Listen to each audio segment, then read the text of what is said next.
right. Is everybody ready? All right, thank you all for being here. We are here today. This is actually the third time we've been here this week. But we are here today to talk about the convictions of Yamin Mofield and Hanif Wilkins in a jury trial that concluded last week. This is a case that stands out in many, many different ways. And some of the great people who are here are going to be speaking about it. Perhaps you'll understand why I'm saying that this case really stands out. We have with us today Bill Fritzy and Sheeta Gadiri, who are both from our Gun Violence Task Force. As you may know, that is a collaboration between the State Attorney General's office and also the attorneys who prosecute the cases at the Philadelphia DA's office, but it often also involves collaboration and very, very close work with the Philadelphia Police Department, which is part of what occurred in relation to this case. This is one of the most interesting deep dive investigations that this office has been able to do. It is a tribute to the excellent work that's done by the Gun Violence Task Force. But let me just put this in context because Bill Fritzy and Sheeta Gadiri are going to get into the details around the case. This is a case that is about a war, and that war has been occurring between 31st and Tasker area, and also 27th Street, Wilson Park is what it's sometimes called.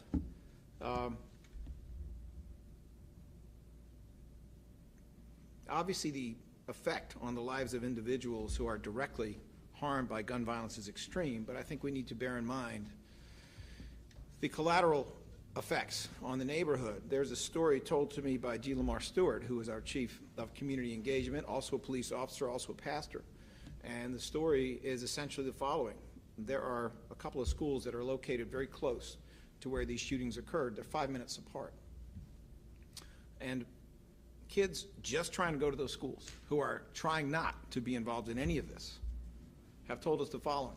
It's a 5-minute walk for me to get to school and get from school. But not with this going on. With this going on, it's 25 minutes because I have to go through back alleys. And I have to try to make sure that nobody from one side or the other is going to think that I'm their ops, I'm their opposition, I'm their opponent. The only way for them to be safe is to turn a 5-minute walk into a 25-minute walk just to try to get to school.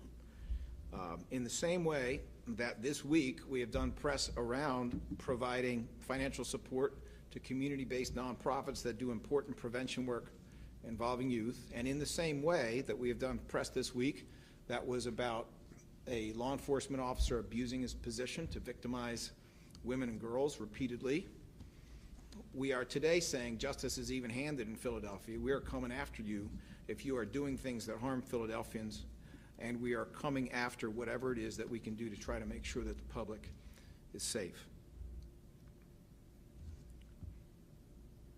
We have not seen the sentencing yet for Hanif Wilkins and for his co-defendant, but we have heard at length, and I know that many of you in the media have covered at length, the incredibly disturbing, somewhat jaw-dropping testimony of a cooperating witness in this case. Someone who testified at length in court, and many of you observed that. In fact, the Inquirer wrote a pretty in-depth explanation of this world that is almost hard to even imagine in terms of what the existence of people who are in it or affected by it is like. We have a detailed presentation which will be provided now by Bill Fritzy and Sheeta Gadiri. Obviously, I have with me as well my two first assistants, Judge Carolyn Engel-Temin, who among other things was a homicide prosecutor at one point and also was a judge who had a key role in handling homicide matters. And then, of course, we have Bob Listenby, who, among many other achievements in his career, has dedicated much of it to dealing with juveniles, including juveniles and young adults who are heavily involved in gun violence, and that's why Barack Obama made him the head of juvenile justice for the Department of Justice, or the United States of America, during his second term. Without further ado, we do have a PowerPoint presentation, which I believe will be made available to all of you in part, but we have a PowerPoint presentation that Mr. Fritzy is going to present, and it's my pleasure to call forward Bill Fritzie and Sheeta Gadiri to talk about the case that they tried together involving Mofield and Wilkins. Good afternoon, everyone. The killing of Rasul Benson did not occur in a vacuum, and we learned that through 2 grand jury investigations that these groups in South Philadelphia were warring with each other. For the purposes of trial, we were able, in very rare circumstances, were able to provide information on gang activity or what was going on prior to what we call prior bad acts, prior to what happened to Rasul Benson. And in that, we were able to explain to the jury what exactly was happening in South Philadelphia and how we got the evidence in this case. This is not a simple case of the police department handing us a file and saying, go prosecute. This was a case where we worked with the police commissioner, the deputy commissioners, multiple detectives across different detective divisions within the city to gather evidence and investigate this case that was a cold case by the time that we received the file. So we worked with multiple agencies. We had cooperation, a cooperator providing us statements as well. And that cooperator gave us more areas to look for, more evidence to find. And that evidence that we were looking for is what we call our silent witnesses, the ones that can't be cross-examined, the ones that cannot be called liars. So that is your digital forensic evidence. And one of the reasons that we have the slideshow today, and we're going to take you through a little bit slowly, is to show you what Gun Violence Task Force is doing on the district attorney side, working with our partners from the Attorney General's office. Obviously, cooperation from anyone who wants to come forward and tell us about what's happening on the street is important. But we will use that information and we will find those silent witnesses to help us with our case. And that's what happened in this trial.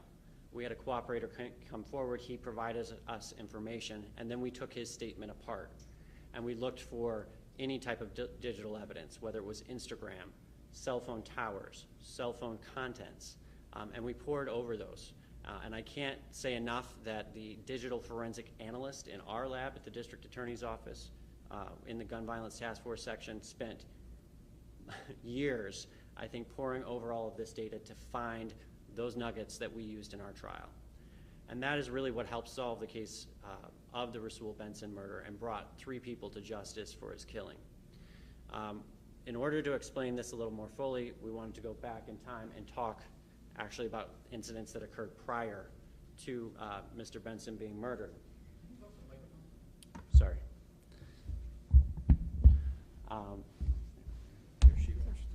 So what we did over the course of 2 different grand jury investigations is that we went back and pulled every case where we started to see the same people being victimized, and we started to see the same guns being used at different locations. And so what we asked our detectives in the Philadelphia Police Department to do was go through and pull those files and bring them to the investigative DAs over at Gun Violence Task Force. We also then employed our agents to pore over the contents of those files and then start asking the cooperator if he had any information on those cases in particular. What we were finding was there was evidence there that we could use in our homicide in particular. And one of those was this shooting investigation that occurred on October 20th of 2017 out in 7200 Mallard Place. So we're investigating groups in South Philadelphia, but we're finding shootings in Southwest Philadelphia. The target of this shooting was an individual from 27th Street, and it would later turn out that our cooperator would give information that the 2 shooters in this incident were 2 members of 31st Street. How this helped us was that the detectives, when they originally were looking at this case, started putting clues together at that time in 2017, and they acquired cell phone tower records, which then would allow us later to plot and know the phone number for one of the individuals who eventually killed Rasul Benson in 2018. One of the biggest problems that we have is that we're dealing with people on both sides who do not want to speak to police. They may be from 27th Street, the opposition gang, and the code of silence for the street speaks for itself. So it's up to us to try and find that data to speak for them. One of the things that we did, or that was done in this case, was to try and identify one of the shooters. We used license plate readers, which I know we've talked about in the media, and what we've tried to acquire in our grant funding. Those license plate readers helped us to identify the vehicle used, and it was captured on the license plate reader only a few days later. We identified a suspect in this shooting. We were able to match it up even with missing hubcaps or even the fake tags in the rear driver's side. So we went through that. The detectives were able to get the phone records for the individual, Khalid Harrison, who was the driver of this vehicle. Those records would then establish phone numbers for him, and we would eventually obtain his phone in a different investigation. That phone would contain information for multiple shootings, and the gun that he was eventually stopped with and recovered off of him was connected to a different 8 shootings. So we were able to start taking these cases and overlap the evidence. When we went through those phones, one of the things that people always think they can get away with is deleting the messages. And I just wanted to point out that our digital forensic analysts are some of the best we have around. Our lab is one of the best labs that you're going to find in the city of Philadelphia. And I want to thank the Attorney General's office, the state, and the DA's office for providing that funding, which allows us to do this work and solve these cases. But here's an instance of a message that was deleted that we recovered from a phone. And that would put the other individual, Mujahideen, who was the shooter in this incident, in the vehicle with Khalid Harrison. We were then able to get phone records from other investigations for Mujahideen and place him in that vehicle for this shooting of October 20th of 2017. These are records obviously showing the plotting. Again, our lab can do this plotting. But it puts Khalid Harrison in the area at the time. We eventually were able to also get those phone records for Mujahideen and place him in connection and in the area at the time. Bill, can you explain what you mean by the plotting? What exactly does that So show? what this is showing is when we were able, so the detectives in that October 20th, 2017 shooting were able to obtain the phone number, not the phone, but the phone number for Mr. Harrison. And what that allowed us to do was execute a search warrant on his historical call detail records.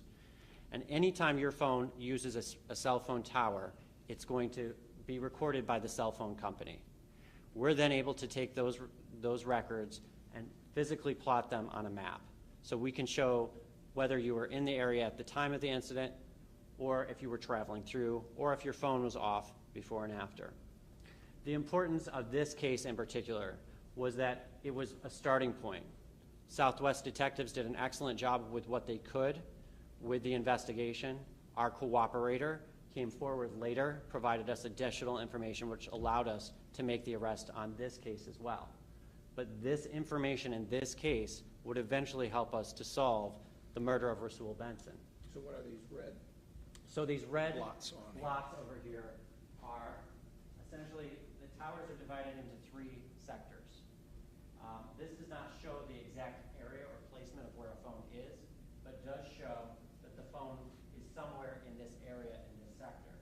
So when we look at the crime scene, and you can get the exact time that the dates are plotted and the hours are plotted to the minute, to the second, it would show that this individual is in an area facing the crime scene, which is the blue dot right here. Right? His phone is hitting these towers in the area of the crime scene around the time of the crime scene. And that's what we would start to use. Once we started going through more of these cases and finding individuals involved, we would get more search warrants for more phone records and keep those phone records available so that we could use them if we found another shooting or a homicide that these groups were connected to. It also helps us to eliminate other suspects. One of the first shootings that we looked into with our first grand jury was a double shooting in Northwest Detective Division. Again, we're using detectives from Northwest Detective Division for shootings from groups in South Philadelphia. This was actually a 27th Street shooting at members of 31st Street. Essentially what happened in this case is that a female member of 27th Street, Markeisha Washington Hines, lured members of 31st Street up to Northwest Philadelphia, to meet them, but had other members of 27th Street ready to attack and shoot. And that's essentially what they did. They got them to a house, they waited, and then they came out and began firing. Again,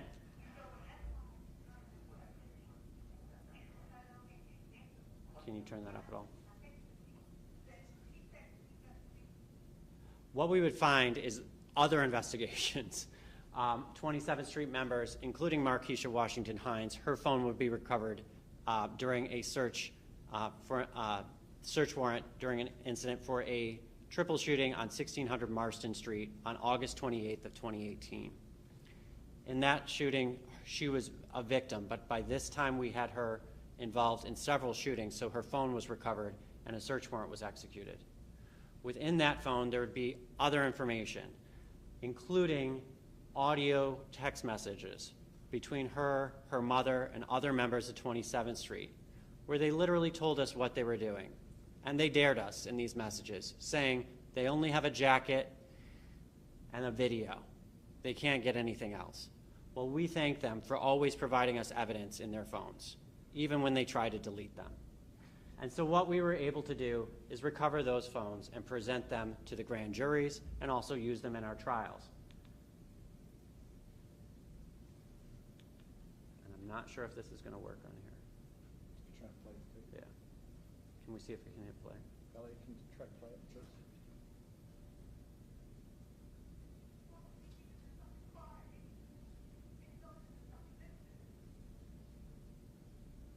Let's turn the volume up and back it up, please.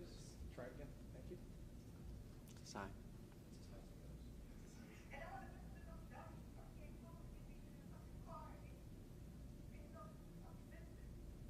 Can you explain that? So in this case in particular, we did not have, and I'm sorry, I'm used to going back and forth in front of a jury. When we did not have a phone in this case. The phone that lured the victim, we did not know where that phone was. However, we had the phone records for that phone. And so we were able to start identifying people connected to this shooting based on the numbers that had called that phone. What is happening here in this recorded text message is the mother of Markeisha Washington Hines asking where that phone went, why those dummies didn't take the phone out of the car. So we were getting different types of confessions within this audio. And I'll skip through this because it's hard to hear, but it'll be available for you. But essentially, this helped solve that case, right? So then it also provided us more phone numbers for individuals on the other side. It identified members of 27th Street that had been committing or working with shootings, or doing shootings. And it also provided the greater story for us to tell when we were talking about the murder of Rasul Benson. Just another example, we go through Instagram records. Again, this is the District Attorney's Office Gun Violence Task Force analysts that are doing this, poring over these records. With this case, Instagram was also used to lure these victims. That's how the picture of the initial female went out to try and get these individuals to go to North Philadelphia. So we started looking at IP addresses and when those times were posted. And those IP addresses would show us that it was a different type of user, a T-Mobile user versus AT&T or CenturyLink. So we saw that other individuals were logging into this account. And it occurred right around the time of the shooting.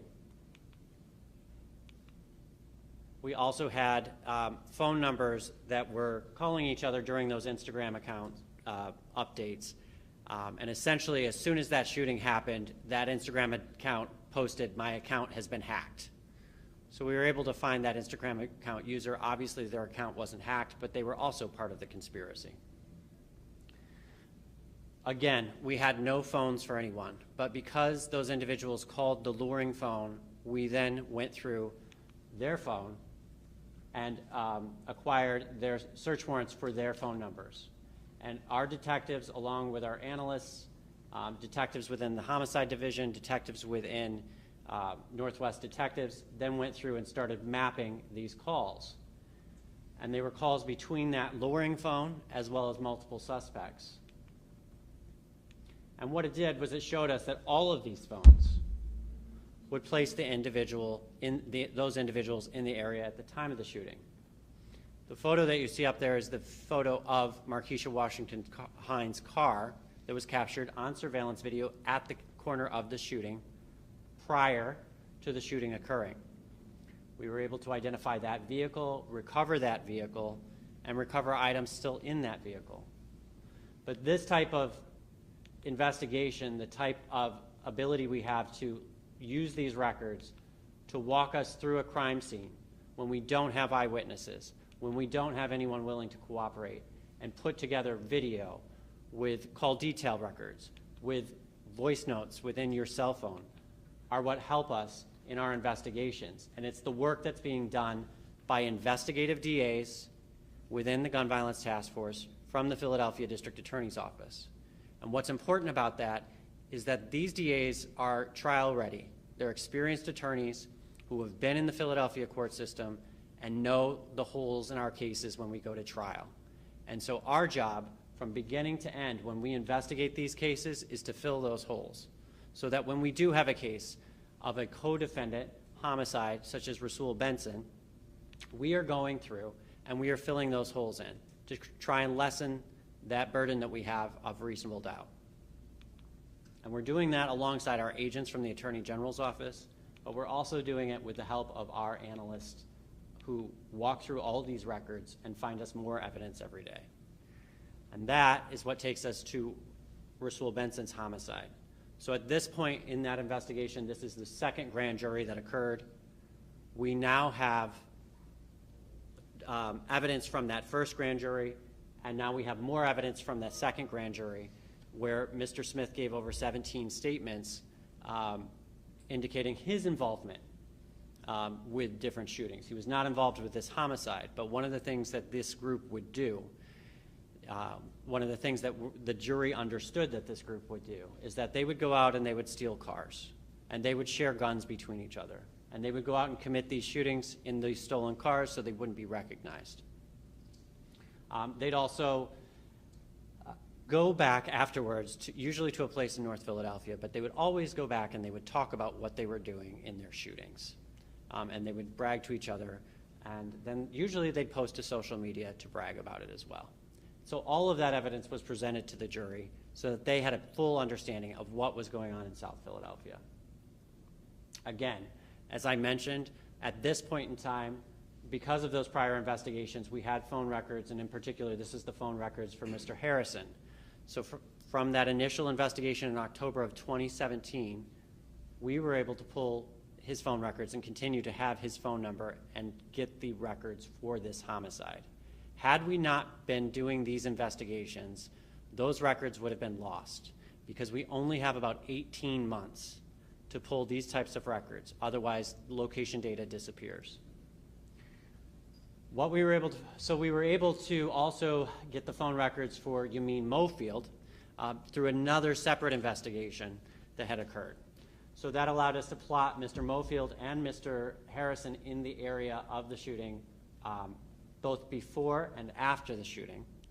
By this point in 2018, the group had done several shootings and murders and knew to have their phone off during the time of the homicide. What we were able to do when we did not have those phone records for Mr. Wilkins is we went into his Instagram account and we did search warrants on his Instagram. And what our analysts did was they poured over 30,000 separate records from Instagram.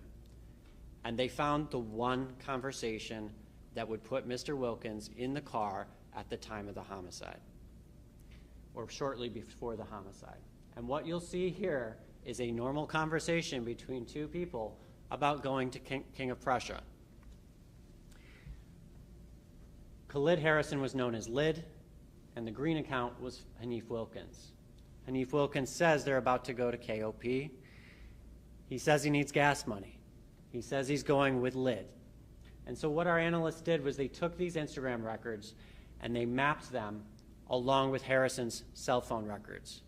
And what they were able to do is even pinpoint the areas where Mr. Harrison was during the time these text messages were sent and put him in the area near Morris Street where Mr. Wilkins was saying everyone should meet to get in the car. They then plotted Mr. Harrison's records, showing that he went to KOP.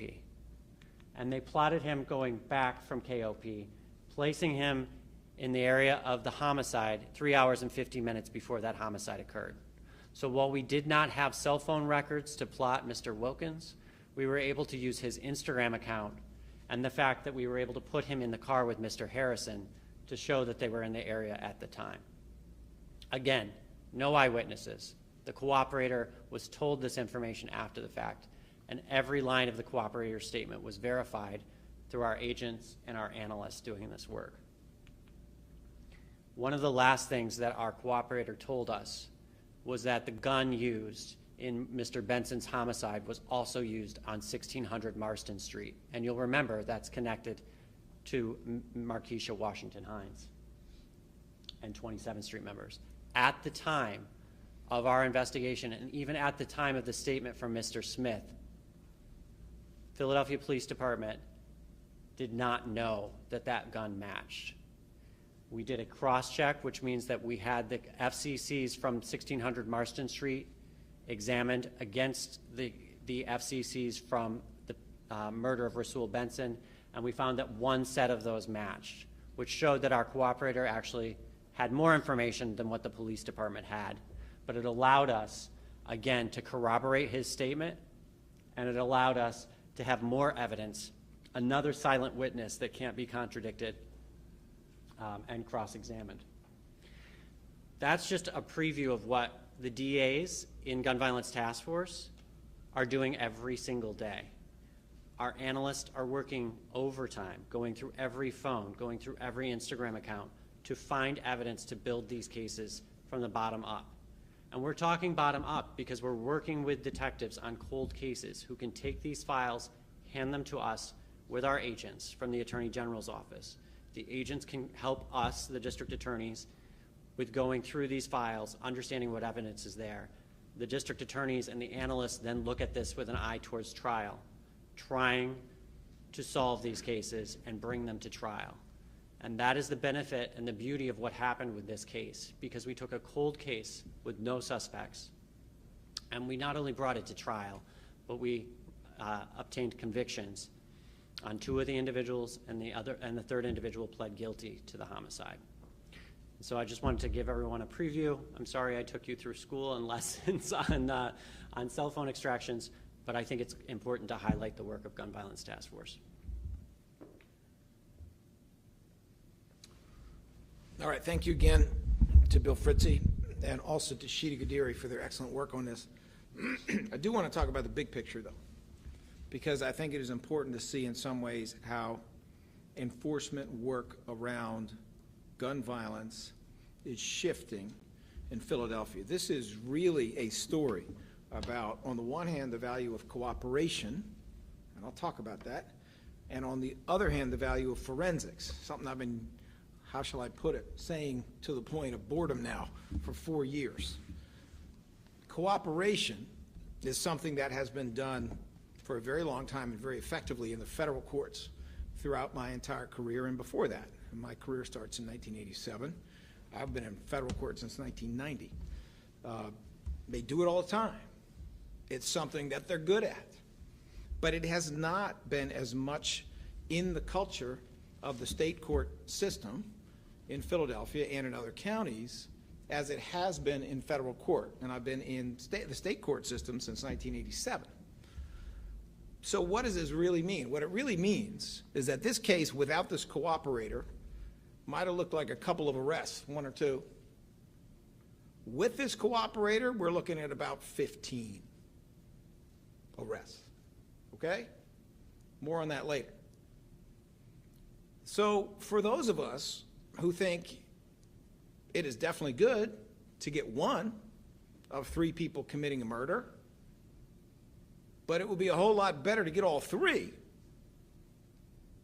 there needs to be a change. And one of the things that we've been doing internally in this office is pushing as hard as we can to change the culture that is both in policing and also in prosecution in Philadelphia around cooperation. Let me give you an example of how this culture is manifested. The definition of a cleared case for the Philadelphia Police Department means 16 people murdered somebody, you got one of them. That case is cleared. Cleared, 100% cleared. You got 1 out of 16 people, okay? I'm not saying that to blame or criticize. I'm just saying that is not a perfect statistic. And you cannot really fix what you do not measure. So if you're not measuring the fact that in many of these cleared cases, there are other perpetrators who got away, then that is invisible to the public. Our philosophy here is a little bit different. Our philosophy is, okay, fine, you got one of these killers who may be looking at a sentence of life, possibly even a sentence of death. You got one of them, and that's really kind of how the Lynn Abraham, Seth Williams, Ron Castile contingent was. We got one of them, let's hit that person as hard as we possibly can. The philosophy here is a little bit different. I'd like all of them. We'd like all of them. We would like to not only get all the people involved, but we would like to see if we can get all the other shootings that are unsolved and all the other crimes are unsolved. That is something that we work on every day. That is something that we're pushing. We're pushing it with our carjacking cases. We're pushing it with our shooting cases, all of our cases involving groups. We're trying to see everything we can do to increase a culture where people cooperate. And the way you have to do that, of course, is to have actual rewards for cooperators, as they have had in the federal system for these many, many years. If you want 15 people, then the one who gives them up is going to have some kind of a reward and also be protected. And this was a case, as are many of these cases, where violent people are willing to try to harm someone who gives information against them. So that's part of it. But that holds hands with forensics. Why? Because a case where all you have is a cooperator, someone who's involved in crimes, him or herself, saying things happened, is not the strongest case in the world. And this is when Bill Fritzie talks about having these, capable defense lawyer coming after a cooperator. There's a lot that a defense lawyer can say to a cooperator. How much benefit are you getting? How many crimes did you commit? Why should we trust you, that you're not just protecting your friends and blaming innocent people? There's a lot they can say until you have the forensics, until you can show with phone records or fingerprints or DNA or Instagram records, until you can show with all of these things that the words that came out of that cooperator's mouth in a room 2 years ago were then investigated and turned out to match up to this kind of corroboration. There's someone very close to that trial who watched the whole trial and is very experienced in the court system, who said to me the key to victory in this case was that whatever it was this cooperator said was checked and it was verified. And so a jury was not just judging the credibility of someone they knew to be a criminal. What they were doing is they were seeing how that credibility dovetailed with known facts that were indisputable. And that is why there was a successful verdict in this case. It is, I think, one more time, an argument that the Gun Violence Task Force, with the cooperation of many other collaborating entities, including the legislature, has been able to do some remarkable things in terms of cracking phones, in terms of having analysts, in terms of developing those kinds of forensics. But this is also an incredibly strong argument for the reality that Philadelphia and the Philadelphia Police Department need that state-of-the-art forensics lab that will bring us up to date and will allow us to solve a whole lot more cases. They need that in their toolbox. Yes, this is me one more time saying we need tens of millions of dollars to go into a forensics lab that will actually be connected to or within the Philadelphia Police Department's budget. This is just one more lesson in how important that could be and how much more we could have actually done if we had a full-on forensics lab that had the capacity to handle the tens of thousands of clues that cannot be tested right now with the facilities that we have. I think this is a remarkable case. It is a remarkable story. It is one that Bill Fritzie and Chidi Gadiri and this whole office should be proud of. 50 or more PPD employees, most of them detectives, should be very proud of what they did. Gun Violence Task Force itself, the Attorney General's office, and all of our other collaborators should be incredibly proud of what we did here, but we should not lose sight of the fact that this is a lesson in how to move forward. This is a lesson in how to solve these cases, and this is a lesson in how we can make it so kids can get to school directly in 5 minutes rather than 25. Are there any questions? I guess we can just start wherever you want to start. We'll start on this side. Are there any questions? It was mentioned multiple times, 23rd Street, Deering Street. Are these rival gangs that you guys are talking about? Mr. Fritzy, you want to come forward? Microphones? Yes, 31st Street, 27th Street, Wilson Park. There are some combinations between different neighborhoods, but those are the two main groups that we know are warring with each other, simply for the fact that they don't like each other. I think in the inquiries reported, I think he was quoting people, quoting one of the shooters, or quoting somebody who was saying they were going out just to shoot anybody. They were going out to shoot anybody who they think was linked to somebody that they didn't like. Could you speak about what you know about the mindset there, what these shootings were about, more than just sort of that this is gang warfare, where it seemed almost random in some ways? It's not random. And I wish I could, after 5 years of investigation, give you a better answer. But the answer is they don't like each other. And so if you are from 27th and Dickinson, you don't like people from 31st and Tasker, and vice versa. And that is the reason for the shootings. Now, we know that with this certain group of shooters, that there was a fist fight that occurred in juvenile placement in 2015. And supposedly that's what kind of spurred this new set of shootings in 2017, 2018. But there is no better answer because they even have relatives on both sides, and those relatives could be targets. And it does not matter. But I cannot, for the life of me, get into the mindset of the shooters. Do you have some number of shootings that they may have been engaged with? How many people were shot? Well, there's a lot of people who were shot. From these investigations, we had, I believe, a series of 17 incidents that we were able to clear, with multiple people shot and murdered. We had at least 3 homicides within these investigations, but there are countless others that we're still investigating, and that should be broadcast to everyone. We're not going anywhere. These investigations are still occurring. Just because we got a verdict, just because the last investigation ended, does not mean that we have forgotten about the other cases that are unsolved. And we plan to fully investigate and fully continue to solve those cases as best we can. If people are out there shooting each other, rival gangs are shooting each other because they don't like each other, what does that tell you about what's happening down there in South Philly? And are we all, for lack of a better term, are we all doomed if people are shooting at each other because they don't like each other? Well, I think we're doomed with the shooters who are shooting each other because they don't like each other. I think we have opportunities to provide services to the younger individuals who are out there.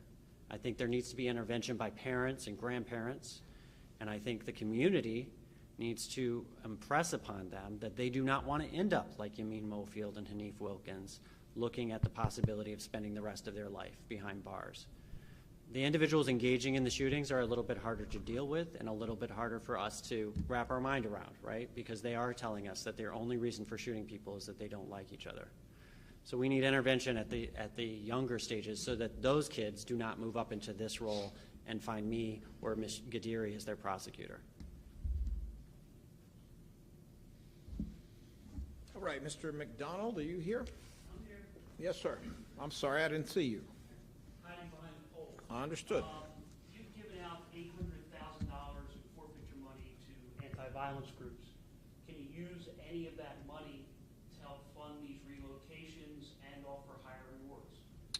So thank you for the question. I think we may actually be a little bit higher than that number at this point with all the different cycles of micro grants for community-based organizations. We have, at this point, sufficient funding for relocations. It comes from multiple sources, city council. It comes from federal sources. It comes from state sources. And city council has been wonderful during the middle of this gun violence crisis about jumping in to provide funds that are less restricted, that have less guardrails, because obviously when there is danger to a witness or to survivors or to a victim, immediate action is often essential. So we have good funding for that. We have good cooperation from government for that. Your next question, I'm sorry, you said relocation. What was the other thing you said? Higher rewards. Higher rewards. Well, this office doesn't actually provide rewards. They generally come through the city and through the PPD. They certainly have their place and they can be helpful at times. But the forfeiture money is subject to a variety of requirements. There's a couple of different chunks of it. Some of it is restricted, consistent with a lawsuit that got settled because of the improper practices that were occurring in this office. That lawsuit took 7 years. Other aspects of it are also restricted by state law. Ultimately, though, all of that comes back to the central concept that it has to go to prevent or to remediate blight. In other words, the harm caused by crime, the money needs to be going for the purpose of trying to reverse that. And so that is one of the reasons that early on, consistent with the law, consistent with the requirements of that lawsuit, which was eventually settled, that we settled on trying to put the money back into the zip codes it had come from. If drug dealers are going to be shooting at each other because they're fighting over drug turf in a particular area and making life miserable for the residents, let's try to put the money that's taken from those drug dealers, forfeited from those drug dealers, back into those zip codes to try to bandage some of the harm that was done by them, and that's what we do. I do think that relocations are incredibly important. I think in the right circumstances, rewards can be a very helpful thing too, but those are two things that are not funded from this particular source. Anything else, Mr. McDonald? Yeah. What was this cooperator's incentive to cooperate with you then? Was he? Well, I can let Mr. Fritzie speak to it, but you know, having spent 25 years in federal court as an attorney and having worked closely with our federal partners since that time, the reward is almost always the same, which is a reduction in the sentence. It is the cooperation being brought to the attention of a judge. Mechanically, the way this works is people come in to provide information. And yes, if you are out there and you have been involved in criminal activity and you would like not to spend the rest of your life in jail, we encourage you. We encourage you to come in and talk to the police and come in and talk to us. We want to hear what you have to say. We will deal with you fairly and you will be rewarded appropriately for providing information that leads to the truthful information that leads to the arrests of other people who are actually guilty of crimes and to their prosecution. In this particular case, he ended up, because his cooperation was so extensive and so prolific and so important, and because he was endangered, he ended up with a very significantly, an agreement to a very significantly reduced sentence, which was a sentence of 5 to 40 years, 5 to 20 years on this particular case. You know, I'll be honest with you. I don't love the idea of someone who's been involved in a bunch of shootings looking at the possibility of parole at 5 years. But what I do love is all of the other cases that were solved and all of the other survivors and victims who know what happened to them or happened to their loved one, and the fact that we can prosecute those people. We are here to try to shut down groups, not just to pick off a few of their members and put them in jail for a very, very long time. We're here to try to shut down those groups so they are no longer a viable option for young people who are looking around, living in deprivation, for a role model who may not see that they have a future beyond their teen years. And this is the engine that gets that done. It's the engine that has gotten it done in federal court for many decades, and it's something that we're going to continue to use. Are there any other questions from anyone? Mr. Palmer or anybody else? So what's your message to those who are out there shooting each other if you guys are using forensics to solve some of these cases? What's your message? The message is put the guns down. It's not, you are endangering your family, yourself, your neighbors. People have nothing to do with this. Put the guns down. And the other message is, we want to hear from you. We will be fair to you. We will take your information. We will protect you and reward you for that information. And the alternative is what? That you as a teenager or a person in your early 20s are going to be sitting in a jail cell for the rest of your life. For what? To protect other people who are committing crimes with you, who would never do anything to protect you after the minute you're arrested? We want to shut down these groups. We want to make sure that accountability falls where it should, and it falls on everyone who is engaged in terrorizing Philadelphia with gun violence. You mentioned this was an exceptional case. There was an exceptional level of detail and investigation went into it, and to take nothing away from the fact that there were 3 murders, 50 shootings that were solved. There have been over 1,500 people shot per year for years in Philadelphia. Yes. What could be done? Is it possible to apply this level of detail and investigation to gun violence overall in the city? It is. It takes resources. It is definitely a positive thing that significant increases in funding through the state have happened for the Gun Violence Task Force. But you want to go big, and we want to go big. What that means is when you have 50 to 60,000 fired cartridge casings, in other words, the brass end of a bullet recovered at crime scenes all over the city, this city has the forensics to properly test 50 to 60,000 of those fired cartridge casings. I've been saying this now for 5 years. When you want to crack phones, you don't just have to go to the district attorney's office where they have some of this equipment, and in our little shop here do it. You have a 150,000 square foot forensic facility, not the 47,000 square feet we have now, where we can crack phones all day long as they are recovered all over the city. We are dealing with a phenomenon of retaliatory shootings. Or even in this case, it sounds like it was a fist fight that led to a series of retaliatory shootings back and forth. We're just going to keep shooting. We don't even think about it because we don't like them, and we don't like them because of some dark history we might not even remember. Well, that's exactly the situation in which time is of the essence. If you can solve that first shooting or the second shooting or the third shooting, then maybe you don't have the 20 that come after that. And that is why it is so essential that the $50 to $150 million, depending on who you talk to, that are necessary for this city to have ASAP, a state-of-the-art forensics lab, need to be put down. It sounds like a lot of money. Not really, when you consider what the actual Philadelphia Police Department budget is, and when you consider that for most police departments, there's only about 4 or 5% of the entire budget going to deal with homicides. When you understand that the money is out there and the cost and the harm that this city suffers as a result of these shootings is so enormous. This should have been done decades ago. But oh my goodness, shouldn't it be done right now? We have a new mayor coming into office. I have no doubt in my mind that our new mayor wants to reform things, change things, wants them to be effective, wants people to be safe. No doubt in my mind. I would love to hear our new mayor in her inaugural message talk about this and what a priority it is to immediately give Philadelphia Police Department the tools that they need to solve a lot more of these cases, because that is the only way you go big. GVTF is doing great stuff, but this is really just a sampling of what's possible. All right, are there any more questions? Thank you so much.